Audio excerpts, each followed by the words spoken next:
ನಮಸ್ತೆ friends, welcome to my channel. Friends ಎಲ್ಲರೂ ಹೆಂಗದಿರ, ಆರಾಮದಿರ ಅಂತ ಅನ್ಕೋತೀನಿ. ನಾನು ನೋಡ್ರಿ ಇವತ್ತು ಬೆಳಿಗ್ಗೆ ಟೈಮ್ ಇವಾಗ 10 ಗಂಟೆ ಆಗ್ಯದ. ಇವಾಗ ಬ್ಲಾಗ್ನ ಚಾಲೂ ಮಾಡೀನಿ. ಮಕ್ಕಳು ಸ್ಕೂಲಿಗೆ ಹೋಗ್ಯಾರಿಬ್ರು.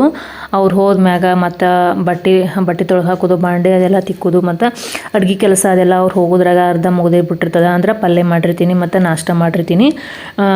ಮತ್ತು ಅವ್ರಿಗೆ ಟಿಫನ್ಗೆ ಅಂತ ಹೇಳಿ ಚಪಾತಿನೂ ಕೂಡ ಮಾಡಿ ಕಟ್ಟಿರ್ತೀನಿ. ಅವ್ರಿಗೆ ಮಕ್ಕಳಿಗೆ ಎಷ್ಟು ಬೇಕೋ ಅಷ್ಟನ್ನು ನಾನು ಚಪಾತಿನ ಮಾಡಿರ್ತೀನಿ. ಮತ್ತು ಮಧ್ಯಾಹ್ನಕ್ಕೆ ನಾನು ಊಟಕ್ಕೆ ಅಂಥೇಳಿ ಒಂದೆರಡು ಎಕ್ಸ್ಟ್ರಾ ಮಾಡಿಟ್ಟಿರ್ತೀನಿ. ಮತ್ತು ಉಳ್ದದ್ದು ಚಪಾತಿ ಹಿಟ್ಟನ್ನು ಹಂಗೆ ಫ್ರಿಜ್ಜಲ್ಲಿ ಎತ್ತಿಟ್ಟಿರ್ತೀನಿ. ಯಾಕಂದ್ರೆ ಹಸ್ಬೆಂಡ್ ಒಮ್ಮೆ ಅವರು ರಾತ್ರಿಯೇ ಬರ್ತಾರೆ. ಅದು ಬೆಳಿಗ್ಗೆ ನಾಷ್ಟ ತಿಂದ್ಬಿಟ್ಟು ಹೊಲಕ್ಕೆ ಹೋಗ್ಬಿಡ್ತಾರೆ. ಅಲ್ಲಿ ಹೊಲದಲ್ಲಿ ನಮ್ಮ ಅಕ್ಕ ಅವರು ಒಬ್ಬರು ಅಕ್ಕರು ಅಲ್ಲೇ ವಸ್ತಿ ಇರ್ತಾರೆ. ಹಾಗಾಗಿ ಅಲ್ಲಿ ಅವ್ರು ಮಧ್ಯಾಹ್ನದ ಊಟ ಅಲ್ಲೇ ಹೊಲದಾಗ ಮಾಡ್ತಾರೆ. ಒಮ್ಮೆ ಸಂಜೆಗೆ ಬಂದುಬಿಡ್ತಾರೆ. ರಾತ್ರಿ ಅಷ್ಟೇ ನಂದು ಅಡುಗೆ ಚಾಲು ನೋಡ್ರಿ. ಹಾಗಾಗಿ ನಾನು ಮಧ್ಯಾಹ್ನ ನಾನು ಊಟಕ್ಕೆ ಅಂಥೇಳಿ ಒಂದೆರಡು ಎಕ್ಸ್ಟ್ರಾ ಚಪಾತಿನ ಮಾಡ್ಕೊಂಡು ಇಟ್ಕೊಂಡಿರ್ತೀನಿ. ಇವಾಗ ನೋಡ್ರಿ ಮಕ್ಕಳೆಲ್ಲ ಹೋದ್ಮ್ಯಾಗ ನಂದು ಎಲ್ಲ ಕೆಲಸ ಮುಗೀತು. ಇವಾಗ ಮತ್ತು ಎಲ್ಲ ಸಾಮಾನು ಇಲ್ಲಿದಲ್ಲಿ ಇಟ್ಬಿಟ್ಟಿರ್ತಾರೆ. ಬುಕ್ ಅವೆಲ್ಲ ಇಟ್ಟಿರ್ತಾರೆ. ಅವ್ರನ್ನೆಲ್ಲ ಎತ್ತಿ ಇಟ್ಬಿಟ್ಟು ಇವಾಗ ಮನೆ ಕೂಡ ನಾ ಬಂಡಿ ಕೂಡ ಒರೆಸಿದ್ದು ನೋಡ್ರಿ. 2-3 ದಿನ ಆಯಿತು ಬಂಡಿ ಒರೆಸಿದ್ದಿಲ್ಲ. ಭಾಳ ಅಂದ್ರೆ ಭಾಳ ಧೂಳಾಗಿತ್ತು. ಯಾಕಂದ್ರೆ ಮನೆ ಹತ್ತಿರ ರೋಡ್ ಮಾಡಕತ್ತಾರ. ದಿನಾಲೂ ಹಡ್ಡುದೇ ರೋಡ್. ಅದನ್ನೆಲ್ಲ ಹಿಂಗೆ ರೋಡ್ ಮಗ್ಲದೆಲ್ಲ ಅಂದ್ರೆ ರೋಡ್ ಅಗಲೀಕರಣ ಕಾರ್ಯ ನಡೆದದ. ಅದಕ್ಕೋಸ್ಕರವಾಗಿ ರೋಡ ಆಸ್ಪಾಸ್ ಇರ್ತಾವಲ್ಲ ಮನೆಗಳೆಲ್ಲ, ಅಂದ್ರೆ ಗೋರ್ಮೆಂಟ್ ಹಿಂಗೆ ಬಂದಿರ್ತಾವಲ್ಲ ಮನೆ ರೋಡ್ ಹತ್ರ ಬಂದಿರ್ತಾವಲ್ಲ ಮನೆಗಳು, ಅವ್ರನ್ನೆಲ್ಲ ಕೆಡವಿಬಿಟ್ಟು JCPಲಿಂದ ಕೆಡವಲಾಕ್ತಾರೆ. ಹಾಗಾಗಿ ರೋಡ್ ಅಗಲೀಕರಣ ಕೆಲಸ ನಡೆದದಿಲ್ಲ. ಹಡ್ಡುದೇ ಅದು ನೆಲ ಹಡ್ಡು ಸಲಂದ ಮನೆ ತುಂಬ ಧೂಳು ಅಷ್ಟೊಂದು ಧೂಳು ಇರ್ತದೆ ನೋಡ್ರಿ. ಹಾಗಾಗಿ ಇವತ್ತು ಬಂಡಿ ಒರೆಸೀನಿ. ಬಂಡಿ ಒರೆಸ್ಬಿಟ್ಟು ನಾನು ಒಂದು ದಿನ ಬಿಟ್ಟು ಒಂದಿನ ಹಿಂಗೆ ಒರೆಸ್ತಿರ್ತೀನಿ ಬಂಡಿ. ಇವತ್ತು ಒರೆಸೋದಾಯ್ತು ನೋಡ್ರಿ. 2 ದಿನ ಆಯಿತು ಒರೆಸೋದೇ ಆಗಿದ್ದಿಲ್ಲ. ಇದೇ ಕೆಲಸದ ಗಡಿಬಿಡಿ ಒಳಗೆ ಇವತ್ತು ಬಂಡಿ ಒರೆಸಿ ಮಕ್ಕಳೆಲ್ಲ ಹೋದ್ಮ್ಯಾಗ ಎಲ್ಲ ಕೆಲಸ ಆಯಿತು. ಇವಾಗ ಬಂಡಿ ಒರೆಸಿದೆ. ಅದೇ ರೀತಿ ರೂಮ್ನಲ್ಲಿ ಒಂದು ಸ್ವಲ್ಪ ಬಟ್ಟೆಗಳು ಹಂಗೆ ಬಿದ್ದಿದ್ದು. ಈ ರೂಮ್ನ ಸ್ವಚ್ಛ ಮಾಡೋದೇ ಆಗಿದ್ದಿಲ್ಲ. ಹಾಸಿಗೆ ಇದನ್ನೆಲ್ಲ ಇಲ್ಲಿನ ಎತ್ತಿಟ್ಟಿರ್ತೀನಿ ನೀಟಾಗಿ. ಮಕ್ಕಳು ಎಲ್ಲ ತೊಗೊಂಡ್ಬಿಟ್ಟು ಎಲ್ಲ ಕಜಿಪಿಚಿ ಮಾಡಿಬಿಟ್ಟಿರ್ತಾರೆ ಹಾಸಿಗೆ. ಹಾಗಾಗಿ ಇವ್ಕನ್ನ ಇವಾಗ ನೀಟಾಗಿ ಎತ್ತಿಡಾಕತ್ತೀನಿ ಒಮ್ಮೆ. ಮತ್ತು ಈ ರೀತಿ ನೀಟಾಗಿ ಎತ್ತಿಟ್ನಿ ಅಂತಂದ್ರೆ ಮತ್ತೆ ಯಾವಾಗಾರ ಹಾಸಿಗೆ ತೊಗೊಂಡ್ಬಿಟ್ಟು ಕಚಿಪಿಚಿ ಮಾಡಿ ಇಟ್ಬಿಡ್ತಾರೆ. ಈ ಹಾಸಿಗೆಗಳನ್ನು ನಾವು ಬಳಸಂಗಿಲ್ಲ. ಮೇಲ್ಗಡೆ ಇರ್ತಾವೆ, ಮೇಲ್ಗಡೆನೇ ನಾವು ಮಲ್ಗ್ತೇವಲ್ಲ. ಹಾಗಾಗಿ ನಾವು ಮಲ್ಕೊಳಕ್ಕೆ ಬಳಸುವಂಥ ಎಲ್ಲ ಹಾಸಿಗೆ ಇದೆಲ್ಲ ಮೇಲ್ಗಡೆ ಅದಾವು. ಇವು ಕೆಳಗಡೆ ಅವು ನಮ್ಮ ಅವು ಅದೆಲ್ಲ ಬಂದಿರ್ತಾರಲ್ಲ, ಅವ್ರು ಬಂದಾಗಷ್ಟೇ ಇಲ್ಲಿ ಕೆಳಗಡೆ ಮಲ್ಕೋತಾರೆ. ಅವ್ರು ಬಂದಾಗಷ್ಟೇ ಇವ್ಕನ್ನ ಹಾಸಿಗೆನ ಅದನ್ನೆಲ್ಲ ಬಳಸ್ತೇವೆ. ಹಾಗಾಗಿ ಅವ್ರು ಬರುತ್ತಾನ ನಾ ಯಾವ ರೀತಿ ಇಟ್ಟಿರ್ತೀನಿ ಅದೇ ರೀತಿ ನೀಟಾಗಿರ್ತಾವೆ. ಆದ್ರೆ ಮಕ್ಕಳು ಅದೆಲ್ಲ ಯಾವಾಗಾರ ತೆಲುಗುಮ್ ತೊಗೊಂಡೆ ಹಾಸಿಗೆ ತೊಗೊಂಡೆ ಅಂಥೇಳಿ ತೊಗೊಂಡಾಗ ಮಾತ್ರ ಈ ರೀತಿ ಕಿತ್ತಾಡ್ಬಿಟ್ಟು ಮನೆ ತುಂಬ ಮಾಡಿರ್ತಾರೆ, ಕಾಟ ತುಂಬ ಮಾಡಿಬಿಟ್ಟಿರ್ತಾರೆ ಹಾಸಿಗೆ. ಹಾಗಾಗಿ ಇವಾಗ 2-3 ದಿನ ಆಯಿತು ಇದನ್ನೆಲ್ಲ ಸ್ವಚ್ಛ ಮಾಡ್ಬೇಕಂತ ಅಂದ್ಕೊಂಡಿದ್ದೆ. ಆದ್ರೆ ಆಗ್ತಾನೆ ಇದ್ದಿದ್ದಿಲ್ಲ ಕೆಲಸದ ಗಡಿಬಿಡಿ ಒಳಗೆ. ಇವತ್ತು ಇದನ್ನೆಲ್ಲ ನೀಟಾಗಿ ಚೆಂದಾಗಿ ಇಡಾಕತ್ತೀನಿ ನೋಡ್ರಿ. ಹಂಗೆ ಇಲ್ಲೆಲ್ಲ ಅರ್ಬಿ ಕಳೆದು ಹಂಗೆ ಹೋಗೋದಾರ. ಇಲ್ಲೆಲ್ಲ ಹಾಸಿಗೆ ಕಾಟದ ಮ್ಯಾಗ ಅವಕ್ಕೂ ಕೂಡ ಎತ್ತಿಡಾಕತ್ತೀನಿ. ಹಂಗೆ ಬುಕ್ಸ್ ಇಟ್ಟಾರ. ಅವೆಲ್ಲ ಅವ್ರಿಗೆ ಏನೇನು ಬೇಕು ಅದನ್ನೆಲ್ಲ, ಏನೇನು ಬೇಡ ಇಲ್ಲೆಲ್ಲ ಇಟ್ಬಿಡ್ತಾರೆ. ಅವ್ರು ಇದು ರೂಮ್ ಆಗುತ್ತೆ, ರೂಮ್ನಾಗ ಇಟ್ಬಿಟ್ಟು ಬಾಗಿಲ ಹಾಕಿಬಿಡ್ತಾರೆ. ಹಾಗಾಗಿ ಇವತ್ತು ನೋಡ್ರಿ ಎಲ್ಲನೂ ಸ್ವಚ್ಛ ಮಾಡಾಕತ್ತೀನಿ ನಾನು.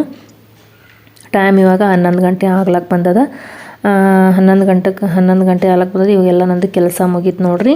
ಮಕ್ಕಳು ಬೆಳಗ್ಗೆ 7 ಗಂಟೆಗೆ ಹೋಗ್ತಾರೆ ಅವರು. ಇಲ್ಲಿ ಅಂದರೆ 7:15 ಸ್ಕೂಲ್ ವ್ಯಾನ್ ಬರುತ್ತೆ. ಬಸ್ ಸ್ಟ್ಯಾಂಡಲ್ಲಿ ಬಂದು ನಿಂದಿರ್ತದೆ ಸ್ಕೂಲ್ ವ್ಯಾನ. 7:15 ಅನ್ನೋದ್ರಾಗ ಅಂದ್ರೆ 7:15 ಹೋಗ್ಬಿಟ್ಟು ಸ್ಕೂಲ್ ವ್ಯಾನ್ ಒಳಗೆ ಕುಂದಿರ್ಬೇಕು. ಇಲ್ಲಿಂದ 7:15ನೇ ವ್ಯಾನ್ ಬಿಡುತ್ತೆ ಊರ್ಲಿಂದ. ಹಂಗಾಗಿ 7:15ಕ್ಕೆ 7:20ಕ್ಕೆ ಇಲ್ಲಿ ಮನೆಗೆ ಬಿಡ್ತಾರೆ ಅವರು. ಅವ್ರ ಮಕ್ಕಳು ಜಲ್ದಿ ಹೋಗ್ತಾರ ಅಂಥೇಳಿ ನಾನು ಕೂಡ ಬೆಳಿಗ್ಗೆ ಜಲ್ದಿನೇ ಹೇಳ್ಬೇಕು. ಜಲ್ದಿ ಅಂದರೆ 4 ಗಂಟೆಗೆ ಹೇಳ್ಬೇಕು ನೋಡ್ರಿ. ಬೆಳಿಗ್ಗೆ ಅಲಾರಾಮ್ ಇಟ್ಬಿಟ್ಟಿರ್ತೀನಿ. ಅಲಾರಾಮ್ ಹೊಡೆದ ಕೂಡಲೇ ದಿನ ಟಣ್ ಅಂತ ಎದ್ಬಿಡ್ತೀನಿ ನೋಡ್ರಿ.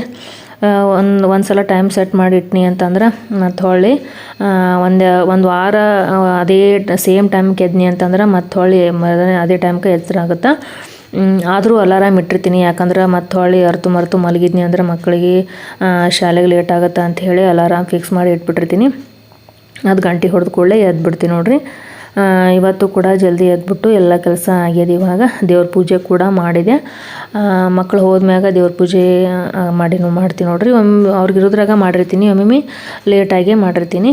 ಇವಾಗ ನೋಡ್ರಿ ಬಾಂಡೆ ಅದನ್ನೆಲ್ಲ ತಿಕ್ಕಿ ಗ್ಯಾಸ್ ಕಟ್ಟಿನ ಅದನ್ನೆಲ್ಲ ನೀಟಾಗಿ ಒರೆಸೀನಿ. ನೋಡ್ತಿರ್ಬೋದು ಎಲ್ಲ ಬಾಂಡೆಗಳು ಎಲ್ಲ ನೀಟಾಗಿ ಒರೆಸಿ ಮ್ಯಾಗ ಡಬ್ಬಿಟ್ಟೀನಿ. ಇವಾಗ ಅದೇ ರೀತಿ ಇಲ್ಲಿ ಸಿಂಕಲ್ಲಿ ಕೂಡ ಒಂದು ಬಾಂಡೆ ಇಲ್ಲ, ಎಲ್ಲನೂ ಕೂಡ ತಿಕ್ಕಿಟ್ಟೀನಿ. ಹಾಗೆ ನೋಡಿರಿ ಫ್ರೆಂಡ್ಸ, ಇಲ್ಲಿ ಶೇಂಗಾ ಪುಡಿ ಮಾಡಿ ಮಿಕ್ಸಿಗೆ ಹಾಕಿಟ್ಟೀನಿ. ಅದನ್ನು ಬಾಕ್ಸಿಗೆ ಹಾಕಿಟ್ಟಿಲ್ಲ. ಅಂದ್ರೆ ಬೆಳಿಗ್ಗೆ ಇವತ್ತು ಬದ್ನಿಕಾಯಿ ಪಲ್ಯ ಮಾಡಿದೆ. ಬದ್ನಿಕಾಯಿ ಪಲ್ಯಕ್ಕೆ ಹಚ್ಚಕ್ಕೆ ಅಂಥೇಳಿ ಶೇಂಗಾದ ಪುಡಿ ಖಾಲಿ ಆಗಿತ್ತು. ಬೆಳಿಗ್ಗೆನೇ ಅದನ್ನೆಲ್ಲ ಇಂಥವೆಲ್ಲ ನಾನು ಮುಂಚೆನೇ ಎಲ್ಲ ಶೇಂಗಾ ಹುರ್ಕೊಂಡು ಅದಕ್ಕೆ ಪಲ್ಯಕ್ಕೆ ಹಚ್ಚಕ್ಕೆ ಪುಡಿಗಳನ್ನ ಅದನ್ನೆಲ್ಲ ಇಟ್ಟಿರ್ತೀನಿ. ಆದ್ರೆ ಖಾಲಿ ಆಗಿತ್ತು ಪುಡಿ, ಶೇಂಗಾದ ಪುಡಿ. ಬೆಳಿಗ್ಗೆನೇ ಬೇಗನೆ ಎದ್ದಿದ್ನಲ್ಲ, ಆವಾಗ ಶೇಂಗಾ ಹುರ್ಕೊಂಡು ಪುಡಿ ಮಾಡಿ ಇಟ್ಟೀನಿ. ಅದನ್ನೇನು ಮಿಕ್ಸರ್ ಜಾರ್ ಒಳಗೆ ಇಟ್ಟೀನಿ, ಅದನ್ನು ಹಾಕಬೇಕು. ನೋಡ್ತಿರ್ಬೋದು ಫ್ರೆಂಡ್ಸ, ಟೈಮ್ 11 ಗಂಟೆ ಆಗ್ಯದ. ಎಷ್ಟು ಬಿಸಿಲು ಐತೆ ನೋಡ್ರಿ, ನೀವೇ ನೋಡ್ತಿರ್ಬೋದು. ಇಷ್ಟೊಂದು ಬಿಸಿಲು ಐತಿ. ಏನಾರ ಒಣಾಕಿದ್ವಿ ಅಂತಂದ್ರೆ ಚಲೋ ಹೊತ್ನಾಗ ಒಣಗ್ತಾ ನೋಡ್ರಿ, ಅಷ್ಟು ಬಿಸಿಲು ಐತಿ. ನೋಡ್ತಿರ್ಬೋದು ಎಲ್ಲ ಮನೆ ಕೂಡ ಸ್ವಚ್ಛ ಆಗ್ಯದ. ಇವಾಗ ನೀಟಾಗಿ ಏನು ಕೂಡ ಇಲ್ಲಿಲ್ಲ, ಸೋಫಾದ ಮ್ಯಾಗಿಲ್ಲ, ಎಲ್ಲ ಮನೆ ಸ್ವಚ್ಛ ಕಾಣಾಕ್ತದ.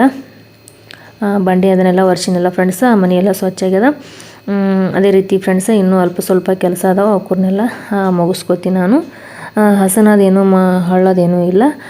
ಹಸನ ಹಳ್ಳೆಲ್ಲ ಅಂದ್ರೆ ಗೋಧಿ ತಂದಾರ, ರವೆ ಖಾಲಿ ಆಗ್ಲಕ್ಕೆ ಬಂದವು, ಹಿಟ್ಟನ್ನು ಕೂಡ ಖಾಲಿ ಆಗ್ಲಕ್ಕೆ ಬಂದದ. ಇನ್ನೊಂದು ವಾರ ಹೋಗ್ತಾವೆ. ಹೀಗಾಗಿ ಇನ್ನೊಂದು 2-3 ದಿನ ಬಿಟ್ಟು ಗೋಧಿ ಹಸನನ್ನ ಮಾಡಬೇಕು, ರವೆ ಬೀಸ್ಕೊಂಬರಕ್ಕೆ ಮತ್ತು ಹಿಟ್ಟು ಬೀಸ್ಕೊಂಬರಕ್ಕೆ ಅಂಥೇಳಿ. ಜೋಳದ ಹಿಟ್ಟು ಬೀಸ್ಕೊಂಬಂದೆ ಮೊನ್ನೆ. ಜೋಳದ ಹಿಟ್ಟು ಖಾಲಿ ಆಗಿತ್ತು, ಅದನ್ನು ಬೀಸ್ಕೊಂಬಂದಿನಿ ಮೊನ್ನೆ. ಇವಾಗ ಗೋಧಿ ಹಿಟ್ಟು ಮತ್ತು ರವೆ ಬೀಸ್ಕೊಂಬರ್ಬೇಕು ನೋಡಿರಿ. ಇಲ್ಲಿ ಶೇಂಗಾದ ಪುಡಿ ಮಿಕ್ಸಿಗೆ ಹಾಕಿನ ಅಂತ ಹೇಳಿದ್ನಲ್ಲ, ಅದನ್ನು ಒಂದು ಡಬ್ಬಿ ಒಳಗೆ ಹಾಕಿ ಈ ರೀತಿ ಎತ್ತಿಡಾಕತ್ತೀನಿ. ಈ ರೀತಿ ನಾವು ಮುಂಚೆನೇ ಜಾಸ್ತಿ ನಾವು ಪುಡಿ ಮಾಡಿಟ್ಕೊಂಡ್ವಿ ಅಂತಂದ್ರೆ ಬದ್ನಿಕಾಯಿ ಪಲ್ಯಕ್ಕೆ ಮತ್ತು ಚೌಳಿಕಾಯಿ ಪಲ್ಯಕ್ಕೆ ಮತ್ತು ಶೇಂಗಾ ಸಾರು ಮಾಡಿದ್ವಿ ಅಂತ, ಸಡನ್ ಶೇಂಗಾ ಸಾರು ಮಾಡಿದ್ವಿ ಅಂತಂದ್ರೆ ಅದಕ್ಕೆಲ್ಲ ಈ ಪುಡಿ ಬಳಕೆ ಆಗುತ್ತೆ ನೋಡಿರಿ. ಹಾಗಾಗಿ ನಾನು ಸ್ವಲ್ಪ ಜಾಸ್ತಿನೇ ಮಾಡಿ ಇಟ್ಕೊಂಡ್ಬಿಟ್ಟಿರ್ತೀನಿ ಶೇಂಗಾದ ಪುಡಿ. ಅದೆಲ್ಲ ಇದಕ್ಕೆಲ್ಲ ಹಚ್ಚಕ್ಕೆ ಬರ್ತದೆ ಅಂಥೇಳಿ. ಹಾಗಾಗಿ ಇವತ್ತು ಕೂಡ ಜಾಸ್ತಿನೇ ನಾನು ಶೇಂಗಾದ ಪುಡಿ ಮಾಡಿ ಮಿಕ್ಸಿಗೆ ಹಾಕಿಟ್ಟೀನಿ. ಇದನ್ನು ಇವಾಗ ಒಂದು ಡಬ್ಬಿ ಒಳಗೆ ಸ್ಟೋರ್ ಮಾಡಿಡ್ತೀನಿ ನೋಡಿರಿ. ಈ ಇರಿಬಿದೊಂದು ಘನ ಕಿರಿಕಿರಿ ನೋಡಿರಿ, ಎಲ್ಲಿ ಇಟ್ನಿ ಅಂತಂದ್ರೆ ಇರಿವೆಲ್ಲ ಸೇರ್ಕೊಂಡ್ಬಿಡ್ತಾವೆ ಶೇಂಗಾದ ಪುಡಿ ಒಳಗೆ. ಹಾಗಾಗಿ ಕೆಳಗಡೆ ನೋಡ್ಬಿಟ್ಟು ಅಂದ್ರೆ ಚಾಪೀಸ್ ಇರ್ತಾವಲ್ಲ, ಇರಿಬಿ ಅದೆಲ್ಲ ಆ ಚಾಪೀಸ್ ಕೊರೆದ್ರೆ ಇರಿಬಿ ಅದೆಲ್ಲ ಆಗಲ್ಲ ಫ್ರೆಂಡ್ಸ. ಅಂಥದ್ದು ಇರಿಬಿ ಹೋಗೋಂಥದ್ದೆಲ್ಲ ಚಾಪೀಸ್ ಐತಿ. ಅದನ್ನು ಕೊರೆದು ಅದ್ರ ಮ್ಯಾಗೆ ಡಬ್ಬಿ ಇಟ್ನಿ ಅಂತಂದ್ರೆ ಇರಿಬಿ ಅದೇನೂ ಆಗೋದಿಲ್ಲ.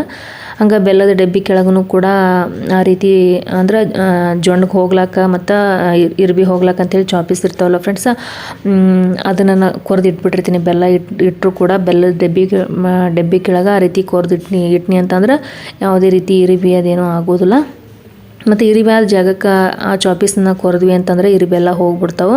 ಹಾಗಾಗಿ ಇವಾಗ ಬ್ಯಾಸ್ಗೆಲ್ಲ ಹಂಗೆ ಎಲ್ಲಿ ನೋಡ್ದಲ್ಲೆಲ್ಲ ಇರಿಬಿ ಆಗ್ತಿರ್ತಾವೆ. ಅದ್ರಾಗ ಗ್ಯಾಸ್ ಕಟ್ಟಿ ಮ್ಯಾಗ ಅಂತಂದರೆ ಏನಾರ ಒಂದು ಸ್ವಲ್ಪ ಚೆಲ್ಲಿದ್ರು ಇರಿಬಿ ಆಗಿಬಿಡ್ತಾವೆ. ಮತ್ತು ಒಂದೊಂದು ಟೈಮ್ದಾಗ ಸಪ್ಪೆ ಅನ್ನಕ್ಕೂ ಕೂಡ ಇರಿಬಿ ಆಗಿರ್ತಾವೆ.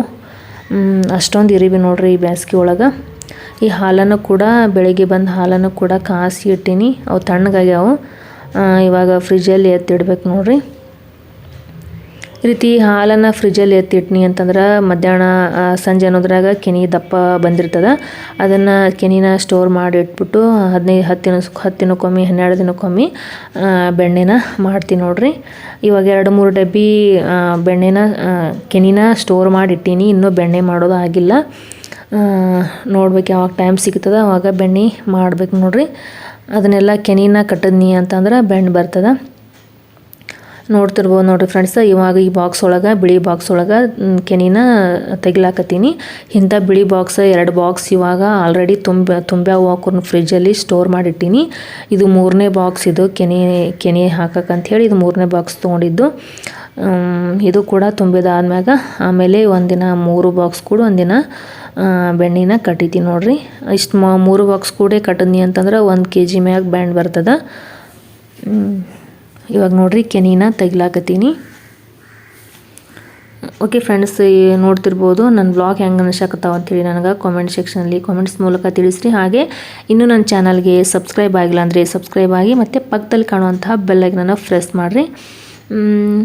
ನೋಡ್ತಿರ್ಬೋದು ಫ್ರೆಂಡ್ಸ್, ಇವಾಗ ಆಲ್ಮೋಸ್ಟ್ ನಂದೆಲ್ಲ ಕೆಲಸ ಮುಗೀತು.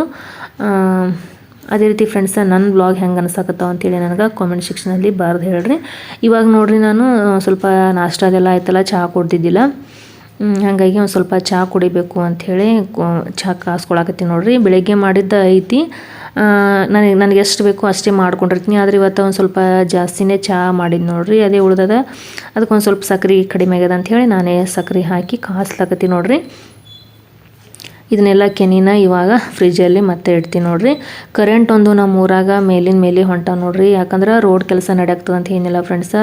ರೋಡ್ ಅಕ್ಕಪಕ್ಕದಲ್ಲಿರ್ತಕ್ಕಂಥ ವಯರ್ ಅದೆಲ್ಲ ಇರ್ತಾವಲ್ಲ, ಆ ವಯರ್ಗೆ ಟಚ್ ಆಗಿಬಿಟ್ಟು ಏನೋ ಕರೆಂಟೇ ಇಲ್ಲ, ಹೋಗೋದು ಬರೋದು ಮಾಡಾಕತ್ತಾವು.